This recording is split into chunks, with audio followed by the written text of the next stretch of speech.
So, hello everybody, and welcome back to Wise Women Weekdays with me, Karen Dodd.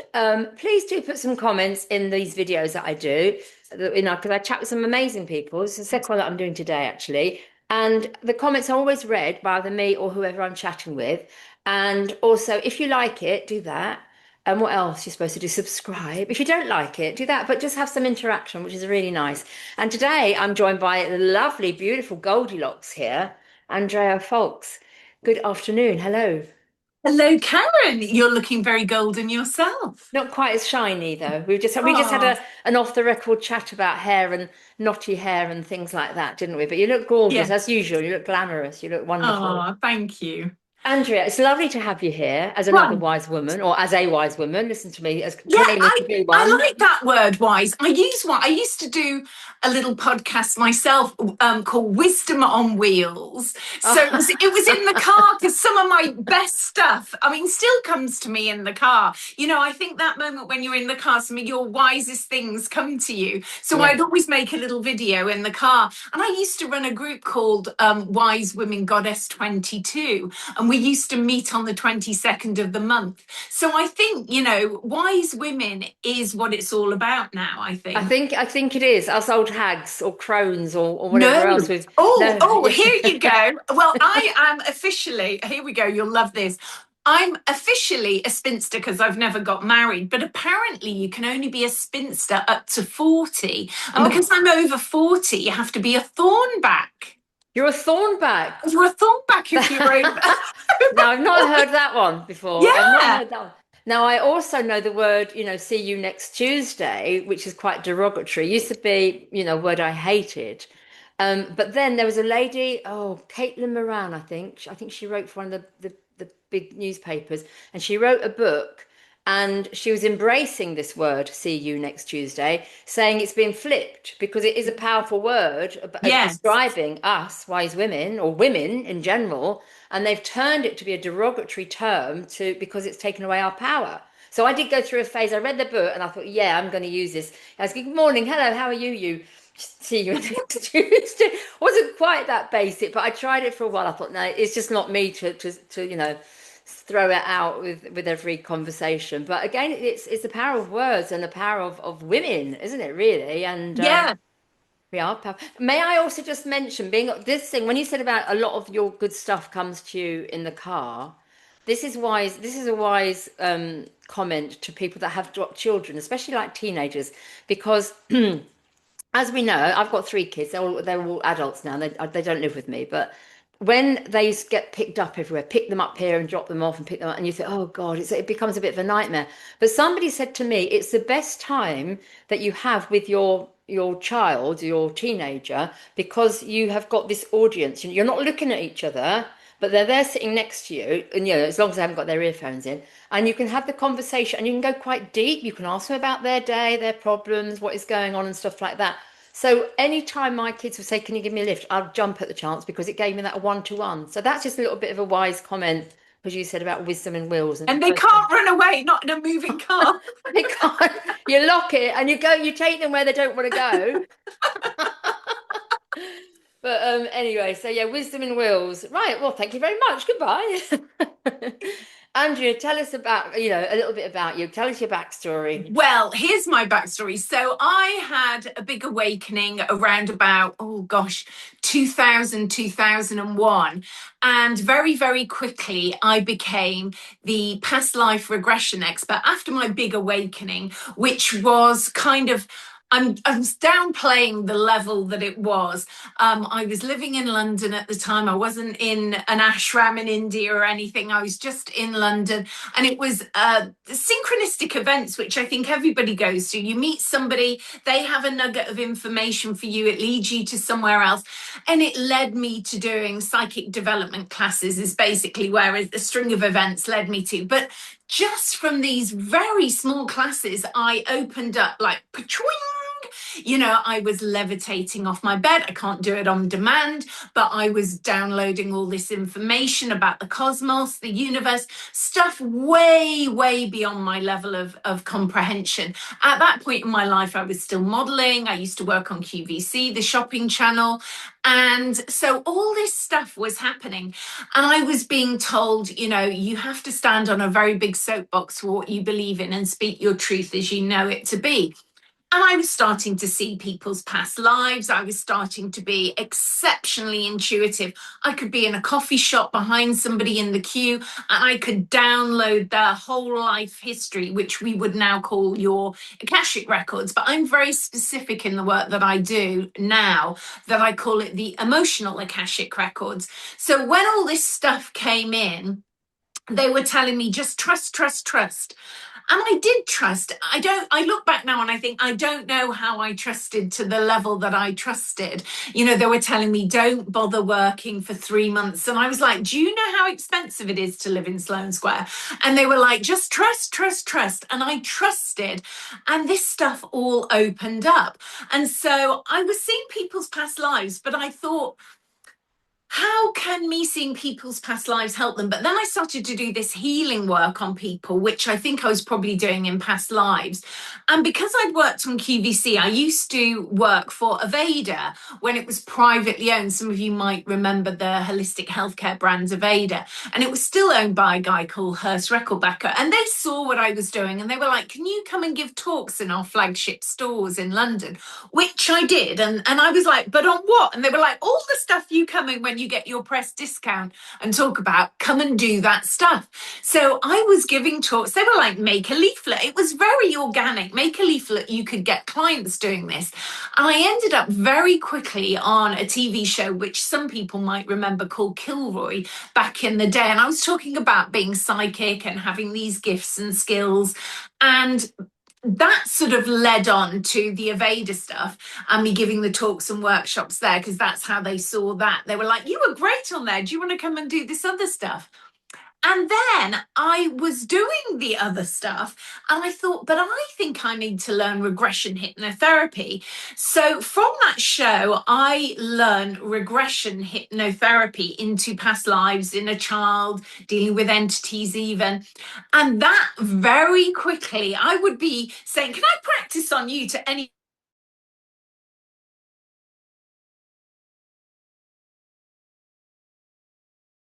clients, but also I ended up as the regression expert on ITV's show This Morning on ITV, as many of you know. So this was back in 2004. And they loved it. It was meant to be a one-off little clip. And very quickly they said, can you come back every week till we make your own show? Which sounds unheard of by today's standards, but that's what happened. And I came back every week until they made me a standalone show called Have I Been Here Before? And I did 2 series of that show, Regressing Celebrities, on daytime TV on ITV. But kind of a lot of things happened in the mix of takeover of ITV, and it kind of never got commissioned to a 3rd series. And then I was quite outspoken a few years later on a BBC show called The Big Question about, global events and who owned what in the world, the food and drug industry. And that kind of got me sent to being shut down in the media. But in all of this time, I always carried on honing my craft, working with private clients, reading emotional Akashic records, because nowadays I work with people in person, but I also work hugely now online globally with a global audience, reading people's emotional Akashic records. And that means weaving between past lives, inner child, ancestral, between lives. And I sing sound frequencies, which some people might call light language, but mine isn't your regular light language. It's light language with like sophophonic sound frequencies woven into it as well. So it's sound frequency. So that's what I've really done for the last 20 odd years. 20, Only 20. It's right, 5 lifetimes. 25 years nearly. Yeah. And Well, time's flown by. It sounds like you've had a jolly good time, ups and downs, but it's interesting how they kind of shut you down when you started speaking out about certain things. And I guess you were one of the I first. was one of the first Mm. because I spoke out in, well, it was odd because I've been on this BBC Big Question. Some people, I think that show might be up, still on. I don't know. It was on in a Sunday morning or Sunday. Yeah, I think it was a Sunday morning. And I'd been on it the year before, and the whole audience, like, I got set up by the presenter, and the whole audience, like, turned on me, and I could see what was happening. Kind of like you're out of your body in slow motion, watching what's happening, but I'm mic'd up on the front row of being interviewed. And I was like, you can't run away. You're going to have to face this out. And basically, I was reliving the witch trials of Salem. That's what it felt like to me, with this whole audience turning on me. And when I watched the video of that back, I used to find it quite cringeworthy and people would go, oh, you were really good. You held your own. I was like, but I was reliving in my inner world the witch trials of Salem. Yeah. And so I had to go into a place within myself because it really affected me, and I had to process this past life that was very deep, very powerful within me, and the fear of being turned on by the mob. Basically, this audience was the mob, and that's really the work that I do with people, stuff that really affects you: fears, phobias, limits, lack, ailments, illnesses. You can look at it from this 3D perspective, but really the truth of our healing is way deeper. It's really going into the subconscious. And that's what happened to me there. So when I got invited back on this show a year later, I was like, I must make sure I'm going back, not because my ego thinks, oh, I've got lots to share with people to enlighten the masses, because that can be an ego thing. I had to make sure I was actually doing it for my own personal reason, to make sure I cleared this past life from the witch trials of Salem.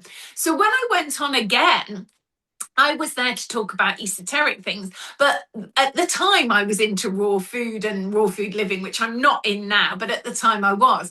And they were talking about food and should we have a sugar tax? Should we tax fat foods and stuff like that? And so, although that wasn't the topic I was there for, they said to me, chip in if you want to say something about this. And when they turned to me, I don't know why, but I just started going on about which Illuminati families run the world, the 13 Phoenician families. I went on about it being a holographic universe.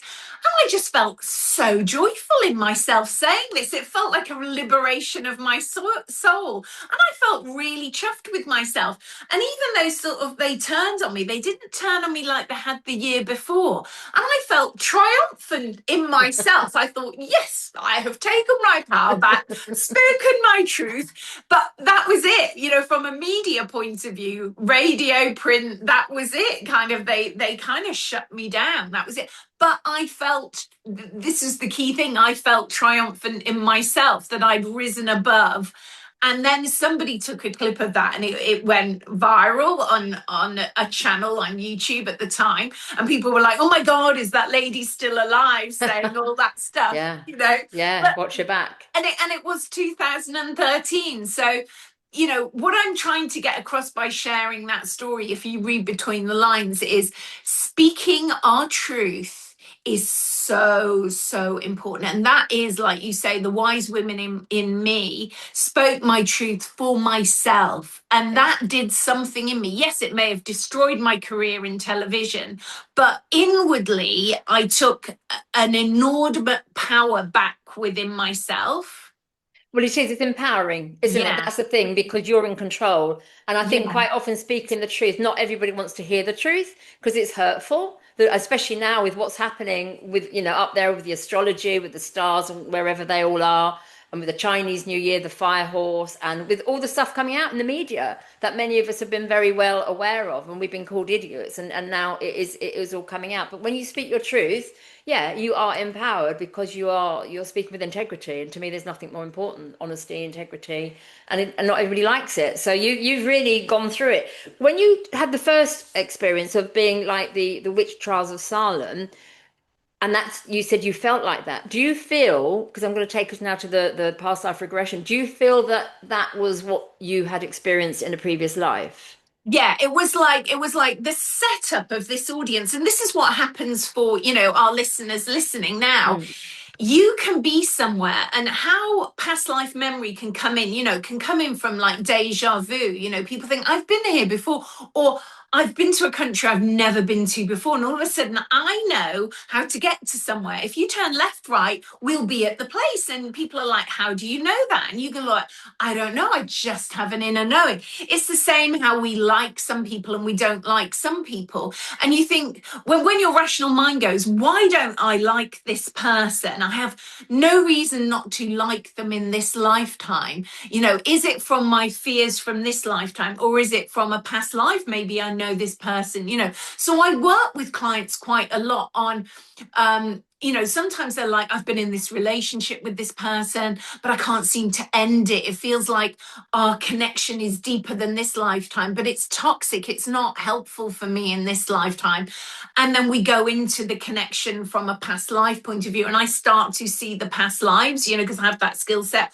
Whether I'm working with them online, I'm not even looking at them online, I'm just tuning into the emotional Akashic records. But if I'm seeing them in person, then we're going into the regression. So for me, I was like, wow, my reaction to this TV show, like I said, friends would see the clip and say, I thought you were really good. I'm like, you don't know what's happening internally to me. Yeah. From having done this. I feel like a dark cloud is descending on me. It feels really dark. It triggered me deeply inwardly. I held a really dark space in myself, but because I had the skill sets I had, I was able to go, this is past life stuff, and I can see the witch trials of Salem. And this must mean I've got to go into the shadow in myself of fears, phobias, limit, lack, fear of being turned on by the mob. And although I said I came back a year later and what I said was way worse, for me it was a liberation. It was a complete different scenario. Yeah. Yeah. Amazing. So for some people might not know what the Akashic records are. I mean, yeah, maybe you can give us an explanation, because it's not talking about the future, is it? It's always talks about the No, past. and the thing is, even when we talk about the future, we're dealing with the subconscious mind. I'm dealing with the subconscious mind in people. And to be honest with you, I only started using the word Akashic a few years ago. I'm slightly dyslexic, and I couldn't even say Akashic, So when I learned to say it properly and pronunciate it, I thought, oh, bandy that word around because people like that word. But I do think you're correct. A lot of people don't know what Akashic means. And it's just the timeline of your soul. And it can be past, present, and future. But what I think people need to understand, and this is why I would say, don't go for psychic readings per se for the future, because your future is not fixed. Your future is based on you healing these emotional Akashic, what we call Akashic, they're just emotional soul records. They're the timelines of your soul that you could read yourself, but most people can't read their own because they haven't developed the skill set to be able to do that. So the more you expand your consciousness, the more you heal the backlog, which could be ancestral stories, so programming from our ancestors. It can be trauma from in the womb, so things that happen when you're in the womb, we take on the consciousness of our parents in the womb. It can be things from the birthing experience to present day. All these things are what people might call your Akashic records. So if you heal the past, your future is not predictable. So when people read your cards or you go for a psychic reading, they're reading your future based on the trauma you're still holding. So if you resolve that trauma, you move to a different outcome for yourself, to a higher vibrational outcome for yourself, more potential, more things can happen to you on a higher frequency. So thank you very much for that. Therefore, when you're working to heal yourself, and you're linking yourself to your Akashic records, or you're going back through a past life experience, would that perhaps have a knock-on effect to anybody else in your Yeah, sometimes, often people say, I'm doing this work on myself. Is it going to affect my Mm. relationships? And you're like, well, only in a positive way for your soul, okay? But in a positive way for your soul might not benefit the partner. And I will give you an example of that. Years ago, I'd done a regression with this couple, and they saw that they'd known each other in past lives. And they felt they were soulmates. But the word soulmate, we can go into that later, because soulmate is not always fluffy, bunny stuff, okay? And I think a lot of people use spiritual words to describe things like twin flame, soulmate, and that can be toxic. Do not Yeah. think that, because I think we have a soul connection, he or she is my soulmate, or we're twin flames. Oh, we're going to stick it out even though it feels really hard being in this relationship. No, that is martyrdom and suffering. You being in a toxic relationship that is affecting your mental health, your physical well-being, you do not need to stick this out. So even though we'd gone back and seen they had known each other in a past life and put the label of soulmate because they'd known each other in a past life, and there had been this magnetic connection, and sometimes past life connections with people can be magnetic. It's like whoosh, they're together. But then as the relationship develops, it's not a happy relationship, and one or the other isn't willing to look at themselves. And say one of you is willing to look at yourself, so one of you comes to me and you do this inner work on me, on me, I do this inner work with you, and you're going, is this going to affect my relationship? Well, yes, it will. Of course, it's going to have a knock-on effect. But it will only be for your greatest soul growth. Now, bear in mind, your greatest soul growth might be that, say you're in a relationship where you don't let on to your family and friends that it's abusive. You may not have even registered in yourself that you're in a toxic abusive relationship. Maybe he's not hitting you, maybe it's subtle abuse, and it can be, if there's gentlemen listening, it could be a woman being abusive to a man. But in doing the inner work, you're going to raise your frequency to go, you know what, I've realized I am in an abusive relationship, or actually I'm in a really happy relationship, and this relationship's going to only go on in leaps and bounds to be even more joyful and happy. But if it's a toxic relationship, this might empower you to go, I have now found the inner emotional resources and inner strength in myself by doing this emotional healing work to get out of this toxic relationship. And of course, if you start to leave a toxic relationship and say the person's a narcissist that you're in a relationship with, of course they're not going to be happy that their food supply is wised up and leaving, that your chronic empath, people pleaser, martyrdom, suffering is going to be leaving the relationship, and your wise woman is coming forward going, you know what, this is not good. I'm getting out of this. I'm learning the skills and gifts that I can survive without this person, and I'm going to, move beyond this. Of course, the partner is going to think, crumbs, them doing that inner work was really bad and toxic. Yeah, yes, because it's messed them up. Yeah. They're on their own. And I Yeah. think for these people that have seen the light, whatever that might be, it's really important for them to not go into another toxic relationship, because then they haven't learned that lesson, have they? I mean, the No. lessons will keep coming until you actually see what the problem is, and you've got to deal with it yourself and then move on and go to a better Yeah. place.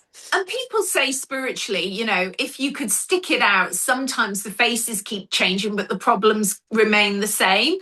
So Yeah. you keep facing the same problem, no matter how many relationships you're in, the problem remains the same. And it's not easy to see our shadow self. And it's certainly not easy to see the shadow self in yourself. Like for me, it's easy to see the shadow self in other people because I've nothing to, there's no emotional connection for me in that story. But in them, there's a self-preservation, and we like to preserve what we know. So, it's like, hold on, the screen's gone a bit funny. It's like, the best example I can give, say a child is in an abusive parent child situation and the authorities get involved and they're going to take this child away from toxic parents that are abusing it. When they come to take that child out of that toxic dynamic, that child will cling and hold on to the toxic parent because it's home, it's what it knows. It doesn't mean it's healthy. It means this is what I know. What I know is abuse, and this is the person I know. So we're like that. We're like, Yeah. when it has a resonance and a frequency that feels familiar, we feel kind of happy, even if it's toxic. We're like, oh, this feels comfortable. And so when you start healing and then you go back into the relationship, kind of dating experience, and it's not what you know, you can think, oh, this doesn't seem exciting. This is different than what I'm used to. Yeah, because you've moved beyond toxic. So you're going to have to learn to like something that's healthy. Yeah. And I think it's the word like codependency comes to mind as well, because when you've got two people that are in a relationship and there's issues with both of them, because I mean that's how we learn, isn't it, through relationship. But when you can see objectively, if you're not attached to that couple, but you can see them moaning at each other, to you separately, and you realize there's a codependency there, so it's very hard for them to separate, because they both got to do that inner work, and it's easier, as you say, familiarity. It's easier to stay together sometimes than do the work. Yeah, and I think sometimes, I can think of a couple I knew, and they thought their relationship was really healthy. But I also realized that some couples will never split up, and it's not that toxic. They back up each other's reality. So they're only toxic to other people outside of the relationship. So within the relationship themselves, like you said, it works within this like weird codependency. So other people go, oh my God, he's so henpecked. She's so naggy.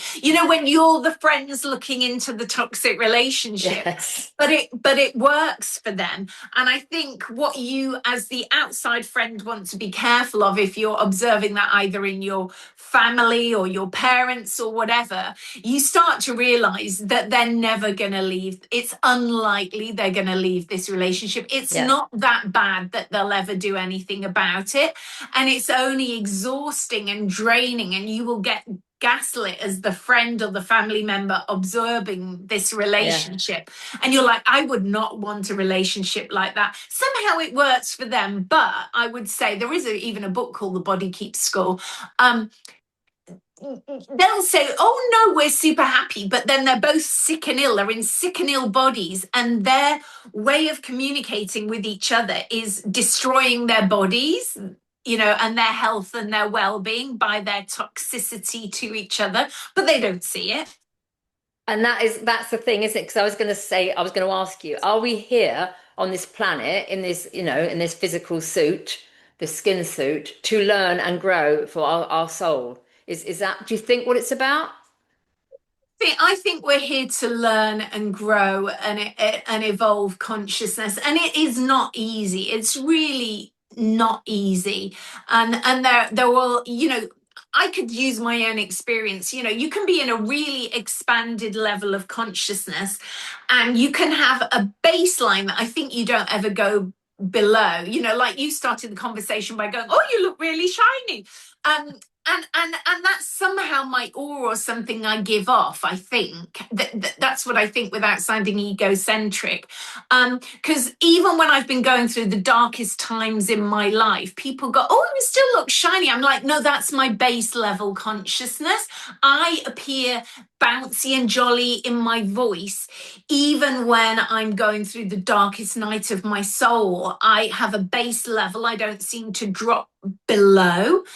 So when I can look at a video of myself, I can see, oh, that actually can work against me sometimes. And same for anybody listening, because you don't look like you're suffering.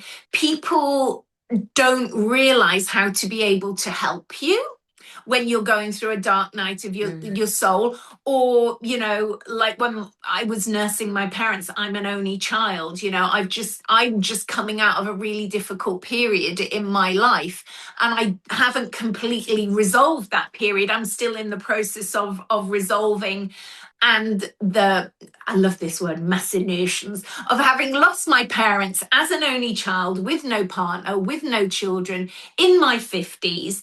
It's quite shocking where I find myself, and the legacy of the fact that my parents were neat hoarders. And I spent the last 10 years of my life going up to the north of England and caring for them, being on emergency call at all times for the latest emergency in their life. And it took its toll on me, and the fact that nobody much supported me after they died, and I dealt with all that on my own. And I'm still unraveling my reaction to the last parent going. And I was exhausted because my dad was amazing at 98, but very stubborn, still driving 2 weeks before he died. But dealing with a difficult parent on your own with nobody else to bounce it off. There's no grandchildren, there's no partner, there's no siblings. There's just you bouncing his reality off my reality was difficult. And a mum with dementia, who many people will go through, experiencing. Yeah. And how do you care for them and still love yourself? And deal with the projections of what society thinks you should do, but actually you ultimately have to save yourself. Yeah. I mean, that's huge what you're going through. Like you say, with no partner, no siblings, no children, that is absolutely huge. I've lost both my parents, and thank goodness I've got siblings, that could help us go through all that stuff. This was years gone now. But so I understand exactly what you're going through. And, my condolences to you. Thank you. Thank you. Aren't we nice? Yeah. Nice, shiny, wise women. So the reason I said that about coming here to learn as a soul or spirit, I mean, maybe you can also tell us what the difference is between and a soul and a spirit. I digressed, but the reason I digressed was to say I had a really high frequency, and I felt like in this really evolved consciousness, and then the caring for my mum with dementia, something I'd never experienced before. Okay, what I'd expanded my consciousness to helped me deal with that situation, but I had no frame of reference for the way you get sucked into caring for a parent, especially one with loss of memory, physical ailments.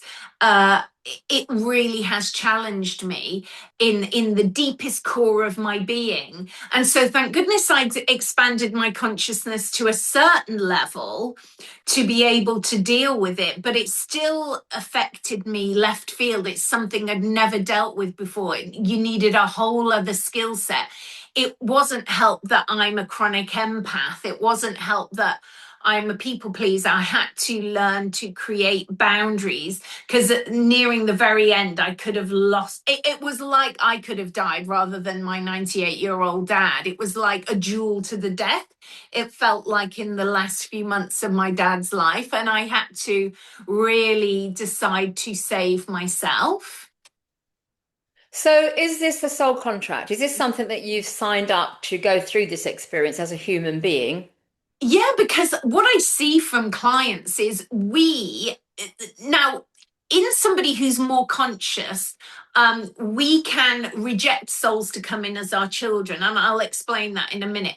But most people, where you see women saying, I just don't understand. I'm a super healthy lady. Why am I not getting pregnant? And then I see this other woman, she's like, look, 10 children, she's like the most rough, blousy woman, kind of, why has she got babies and I haven't? And, to a degree, you're open to letting a soul come in, and souls are picking you for their life experience. But when you expand your consciousness, you have the skill set to see souls that might want to be your children coming in. And I have been able, the first time was a guy I was dating. I would have been more than open at the time. I was like mesmerized by our connection. And it turned out to be one of my darkest shadow past lives that I had to heal with him. But I was, I'd happily marry you and have children with you in this lifetime. And I found it quite offensive at the time that he had a skill set I didn't have, and he could see the souls that were wanting to come in to be our child, and he was going, go away to them. And I was like, oh no, don't do that.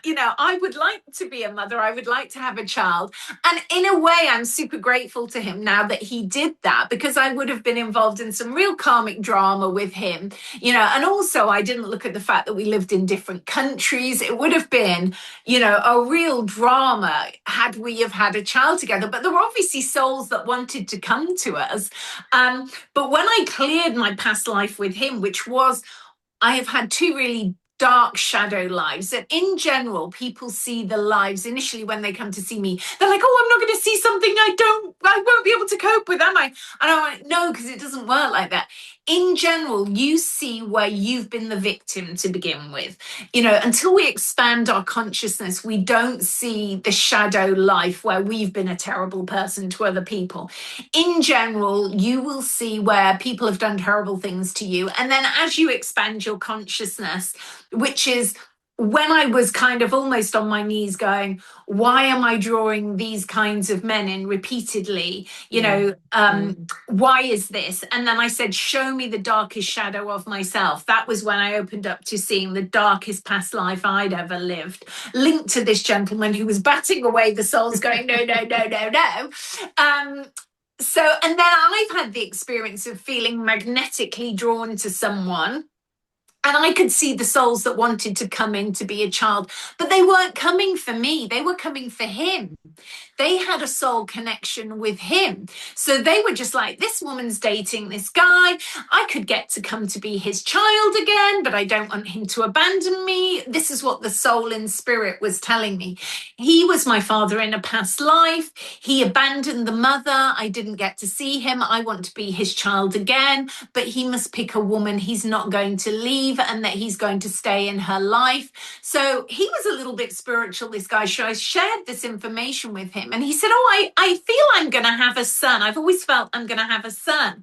And I said, well, this soul is following you around. You could clear the past life between you, and then maybe you open up to a different soul coming in. But right now, this soul is really keen to be your son, but I'm not going to have a child with you. So you need to find some other woman you're not going to abandon and leave, because otherwise you're going to be in some karmic drama with this soul again until you find a woman you're committed to and you're conscious enough not to abandon the child again. But the average person is walking around not knowing all this stuff, so they get in really complicated, really toxic family dynamics. That's why they create what I call pod families. So it's like they have a child with this woman or this man, it doesn't work out, then they meet someone else, and then they're like, and their lives are so complex, because they haven't maybe stepped back and expanded their consciousness before they got involved. And that's most of society, isn't it? I mean, to get to the point where you evolve your consciousness to go, I'm trying not to create so much complexity and emotional toxicity in my life. Yeah. With these soul contracts, so when you are able to visualize or whatever, hear, see this soul wanting to come into you and is rejected, I mean, then what happens to the soul? Does he go and sulk somewhere, or does he go and find, because there's karma, there's work to be done, isn't there? Well, hopefully, if you can process it in yourself and you help the soul to go back to the core sense of their soul, of who they are, they go back and then they pick someone else to come to, with a different, maybe they got a different story with, someone else, or they just go back to a neutral field to come in on a different energy, or they go to someone else who has a resonance of the story and emotions they're trying to clear. They may have that with somebody else. So it's a frequency. So going where there's a similar story, a similar frequency, somebody needs to learn from for their own soul growth. And our soul growth doesn't always look pleasant. It's like, wow. But we're at a point now in the evolution of consciousness of humanity, I believe, that we can get off this story. But not that many people are getting off this story. Most people are involved in karma drama and going to be coming back to planet Earth, and they're enmeshed in emotions with people who have been their family here. And so I look at myself and I think, well, I'm a good example of, not enmeshed with anybody now. But there is an isolation and a sadness that comes with that I hadn't anticipated. So now I have to process this other aspect of what it feels like actually to be having no biological family, that you're creating as what we call a frontline family, which is, brothers, sisters, children. Not having that, although I have extended family, I hadn't anticipated this level of feeling inside myself, and now I'm processing that, and now I'm thinking, well, it would be lovely to meet someone, and I'm far too old to have a baby now, although there's loads of intrigue that says, if you read books, like there's a book called Anna, Grandmother of Jesus, she had a baby when she was very, very old. But but do you know, I've got to interrupt you there. Synchronicity. We were talking about that book last night. I was out with friends for dinner and we were talking about it last night. I love that. And you just reminded me to go and buy it. But that's quite incredible. So maybe that's a synchronicity. You've got to go and have a baby. When I'm 600. Just for your listeners, so this book's called Anna, Grandmother of Jesus. It was written, I don't know, maybe 15 years ago or more, because I read it when it first came out. But I think the lady who's written it's passed away now. I may be wrong, but I think she's gone. She wrote another one called The Three Magdalens as well, and it was by a lady called Claire Hartsong, and it was a channeled book. But it's a very powerful book, whether you believe it as a truth or you take it as an analogy. It's a wonderful, powerful book about this woman who stayed in the same physical body and didn't really age beyond 35. And in today's society, there's a lot of talk about we age because something called our telomeres shorten.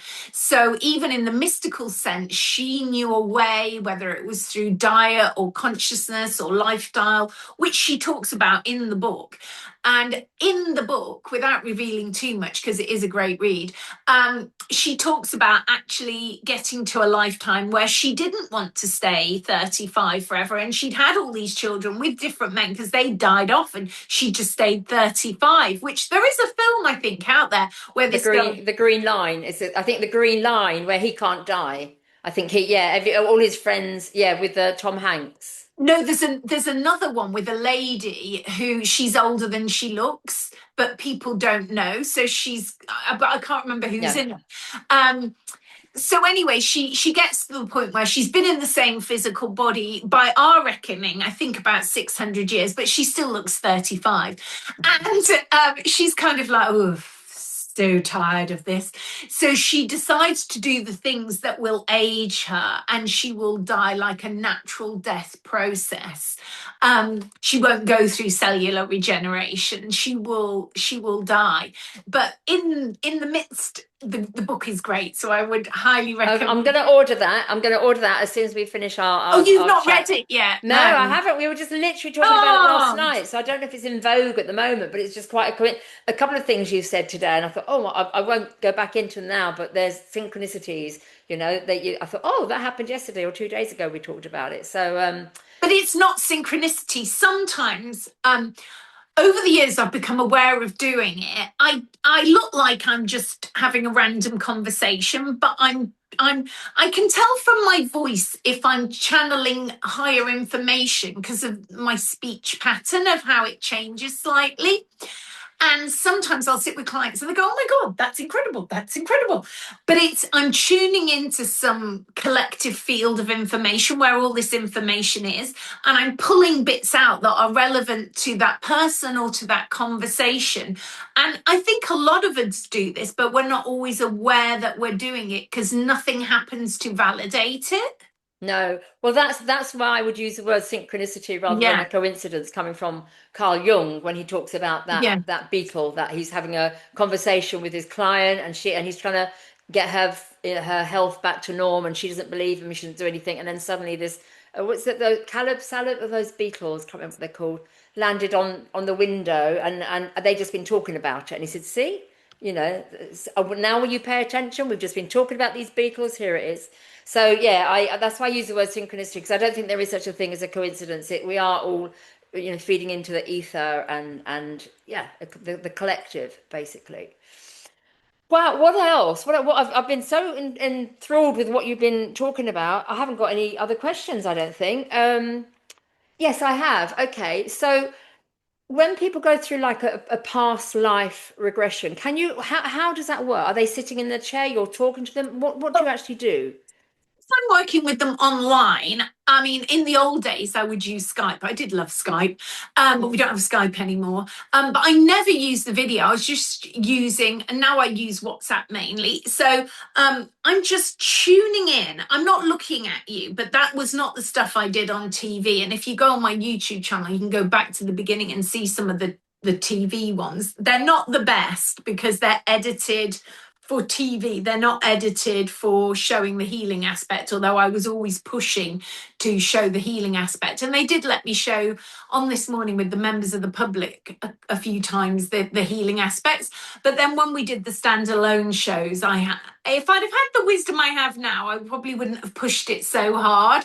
But that's the other thing. We push things that when you step back and go, oh, you know what? It might have been easier if I'd have just accepted. Just be happy we're showing past life regression on mainstream terrestrial television. Don't Yeah. keep pushing to show the healing aspect so strongly. But what I'm doing online is we're creating the same result of healing these things. But if I'm seeing you in person and it's regression, see, a lot of people who do past life regression I see people who say, oh, I went to do past life regression and I can't be hypnotized. I couldn't be regressed. There's a very small percentage of people who can't be regressed and hypnotized. Most people, which is the other thing that I'm very good at doing, is spirit releasement, getting rid of entities. Now, most people can't be regressed because either the person they're going to see doesn't have the skill set to be able to go into not just past lives, into dealing with entities or dealing with inner child trauma or dealing with wound trauma or ancestral trauma. So sometimes people will get blocked, and I have to address all those aspects in the session to see what's blocking them, of why they can't go into themselves. The people who struggle in regression will be people who are narcissists or very, very controlling personalities. They very rarely will be able to do inner journey work until they kind of get to a point where they're on their knees. So when you're going in, you're guiding someone into, sometimes we use doors, open the door, go and see the past life, what's going on there. You want to make sure the person's in their body. If they're not in their body, they've probably already died, or it might not be their past life. So you're taking them back to a significant event in that lifetime, linked to the psychological chat we've had at the beginning of the session, where I psychologically analysed what's going on in their life, what they want to look at, what they want to heal, what they want to understand further. Then I'm using that as a big word called an affect bridge back to the past life that is relevant to the life they're living now, to sort their stuff out. And then we go into that, and we might have to go into events from this lifetime to the fragmented inner child. A lot of the work that I do is inner child healing, which is very, very powerful, very deep. We need to heal those fragmented inner childs within ourselves from this lifetime. And you also need to heal the story of the ancestors as well. So you're healing, often you can have something where people say we have a genetic disposition to something in our ancestral lineage, but it's actually coming from a past life of an ancestor who needs their story heard. So we need to hear the past life of the ancestor to heal it. And then we're going into your past life. So we're seeing your thoughts, feelings, and emotions in general. There's 9 significant events in past lives. Sometimes there's more, but it's 9 predominantly. And then I'm taking you to the last day of that lifetime, depending on what you want to know in that lifetime. Some people speak faster, some people speak slower. When I was doing this for TV, we were very fascinated with what year it is, what are they wearing, what's their name. But from a healing aspect, I'm more interested in the emotion that you're embodying in that lifetime to heal the emotion that's affecting you now. Things you've said, if you said something in a past life, I will never love again. Well, that's a big statement you've made, and then you wonder why you don't meet anybody in this lifetime, because you said I'll never love again. So we've got to release the contracts. So they're like contracts. That's where people would maybe call that a contract. Or some people say I can't get pregnant, and you look and it is just a past life issue. Maybe a child drowned in childbirth, or you died in childbirth, and you're like, I will never have a child again because I don't want to go through that pain and suffering. So that's our way to protect ourselves. The subconscious mind is trying to protect you from pain and suffering. Most of what you're doing is to try and protect yourself from pain and suffering. But the subconscious doesn't go, well, now I'm suffering because I don't have what I had in a past life. So then you realize this pain and suffering does not belong to this lifetime. This is a past life pain and suffering. Or, you'd love to go abroad, but you can only go on a ship or a ferry because you've got a fear of heights and flying. And then that turns out it was linked to a past life where you died in an aeroplane in a past life, or it may be linked to control. It's not always past life. Maybe your fear of heights is linked to feeling out of control when you're flying a plane, and it's actually nothing to do with the past life. It's actually to do with your inner child. So now you've come because you said, I've got a fear of heights and I can't get in an aeroplane. And I'm like, well, let's see where that comes from. And it's linked to feeling out of control, and we've got to go back to the out of control thing. Or it's not straightforward. Like I had a client who I'd worked with quite a lot. I'd worked with her children at points in life when they've become a little bit older, and she's like, can you do a session with my son again? He's now in his 20s. And he got to the airport the other day and he just couldn't get on the plane. He had a major meltdown, panic attack, couldn't get on the plane. So, I have to go in with a complete open mind, even though I've done this with so many people before. It's not formulaic. And we went back to why he couldn't get on the plane. And it turned out because his mum's divorced, turns out because she lives on her own, and he's got this gorgeous girlfriend now and he wanted to go on holiday with her. He was torn emotionally. His inner child had made a statement when his mum had divorced, I'll always be here for mum. And he felt like he couldn't leave her. And it was his inner child that didn't want to leave mum on her own in the UK while he went on holiday with his girlfriend. So we had to heal the inner child. You see, it was nowhere where you thought it might be. Yeah, but it's all energy, isn't it? It depends on, what time in life, past, now, present, future. What about the entities? You say you clear entities. So is that from somebody that wants them cleared? I'm assuming most people want them cleared. Well, you see, you're using the word that people think, they're like, right. I mean, I have people who've no idea they've got an entity. I even did some spirit releasement on TV on this morning, and there is clips of me showing it in a really fluffy way because we had to play it right down. But they did let me talk about it back in the day. And that's a huge part of the work that I do. So your luminous energy field will open up and other beings or energies will come in and affect your consciousness. And that is what we might call entities. And most people have a sign of either witnessing it in themselves or witnessing it in someone else. When someone just loses it and they're like, you're not yourself. You're like a crazy person. Even your face has changed and your voice has changed and you sound like a crazy person. That's a sign that's an entity. That's not a past life. That's probably not even your inner child. It could be your inner child, but more than likely it's an entity attached. So I'm very good at doing spirit releasement. So in regression, I'll take you into the background of yourself, pull the entity forward. But you can't, people think, oh, I'm just going to lay here and you get rid of the entities. And there are people who claim to be able to do that with people, but you will never fix it permanently that way. You will get rid of entities and then they'll walk out the door and they'll reattach outside. Or if the same one doesn't reattach, the emotional hole that the entity came into the person's energy field, they'll just hoover up another one on that emotion. So when you go to really clear an entity, you have to go back to the day the entity attached to my client, which may well take you back into a past life. This can be a very complex story. It's not complicated, but it's complex. So I have to heal the origin of the emotional trauma my client holds as to why the energy is attached. Most of the time, they're entities that have attached in this lifetime, and we have to hear the story. They don't know they died. They were probably in an accident or an illness. Most of the time, they don't know that they've attached to my client. Sometimes they do. Sometimes the client knows they're there, but they don't know how to get rid of them themselves. And they're like, help me, I can't get rid of them. So we have to go into the complexities of releasing it. And then we heal the emotion, heal that part of them.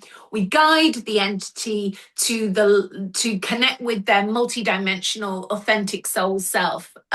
That's where I send them. And they're often like, can I come back if I don't like it? And I'm like, you will, because I'm doing it properly. Because what I used to see in the beginning was people, I would see someone a few weeks later and the same entity would be there.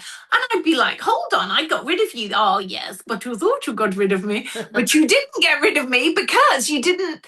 And then I had to figure out, well, why didn't I get rid of them? Why did what I learned in my techniques, why didn't that work? So all these books that I've written, I haven't written books. I've got a meditation CD, but I haven't written books because I've just kept perfecting the craft, and trying to understand cause and effect of things. And then I realized you've got to heal the emotion that the client has to the entity. And if you heal that, they cannot come back into your energy field. So there's logic to it, because it's all, when emotion, there's so much importance of emotion, isn't it? When we talked about earlier relationships, you learn about yourself and your shadow side through relationships, because it brings up emotions, and emotions are triggered by everybody around us, really, good and bad. Yeah, and I'm still working, on being a chronic empath myself, as are many of us. People who are listening to this probably on the spectrum of being more chronically empathic, because they'll be drawn to us because we're empathic. And it's like, you want to get to a point where, you're not rescuing and saving everybody. It's not my responsibility to do that. But at the same time, I don't want to be worrying, because I'm thinking, well, if it's not me helping them, who else is it going to be helping them?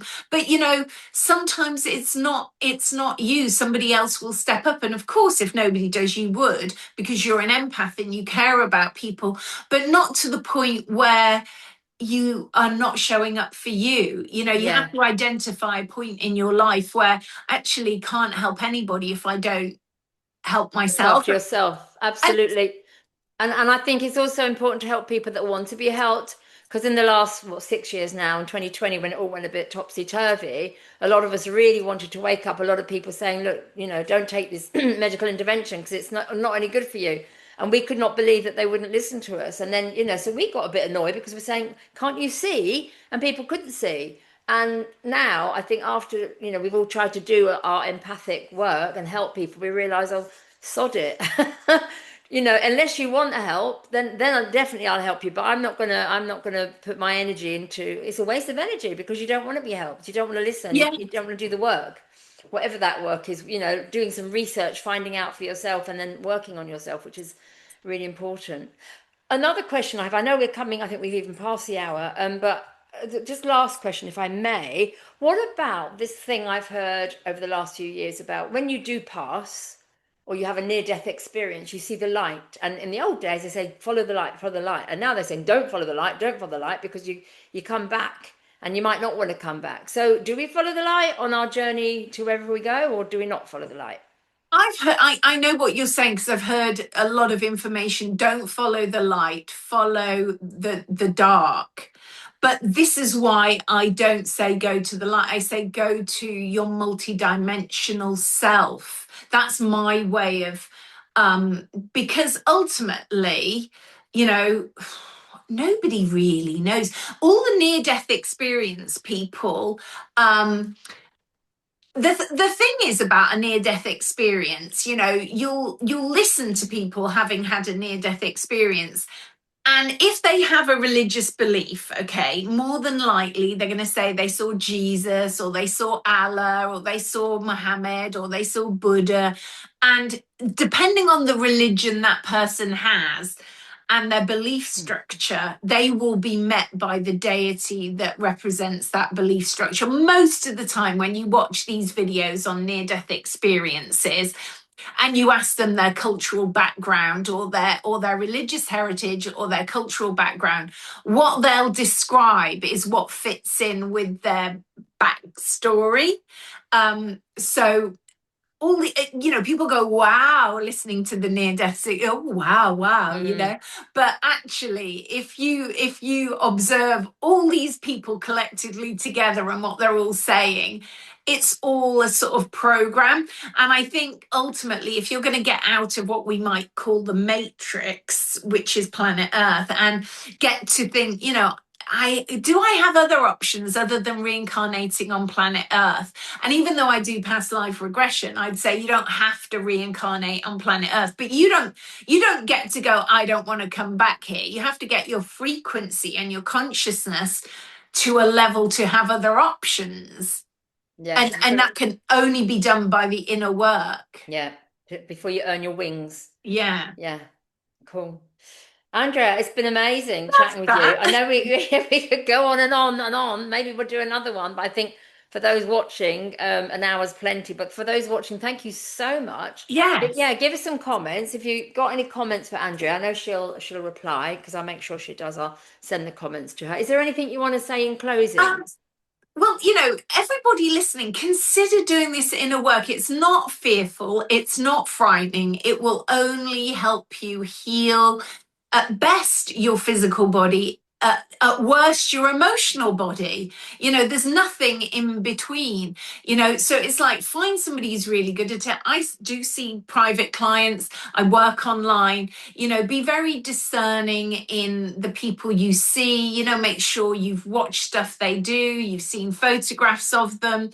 Make sure you like them. Don't go to anybody you don't really like or you don't resonate with. I have a meditation CD, I have some other downloads, but you could start with meditation. That will make it easier to do a session with people. But this is the time we're in now. This is the time of doing the inner work, and you have to invest, instead of in a handbag, invest in your soul. This is the gift that keeps giving, and it isn't just for this lifetime. It's many lifetimes. And if you want to look at my stuff, I've got loads of things on YouTube, on Andrea Foulkes Past Life Regression. I do love posting on Facebook. I've got a business account saying Andrea Foulkes Past Life Regression, and then a personal one, which is most of the followers just my name, Andrea Foulkes, and then my website, andreafoulkes.com. Which is on the video here. So yeah, maybe you'll put a link. I will, of course. I'll put a link. Thanks. And anything else, I'll put those on there. And another thing I'd like to say just before we go, I love people's comments. Like you said, I have learned, and I think many of us have learned so many truths from people's comments on YouTube. Sometimes more than even what the video is saying. It's Agreed. Like people's comments, as long as they're not silenced and people are given the ability to have their comments, their comments are really insightful. I think I tend to look at the comments more than the video. I'll have a video playing, but I'll always go to the comments and just scan down and see what people are saying, because that's a summary of what's going on, really, isn't it? It's what's in people's minds. And comments are really interesting. So please do comment, whether it's a good or bad comment, just comment. We still have the freedom of choice, I think, or freedom of speech, sort of. Yeah. So whilst we do have that, use our freedom of speech with discernment, isn't it? With discernment before they take it. But thank you, Andrea. Stay on the line. I will just close the video. So thank you again to everybody watching, and see you next time. And from the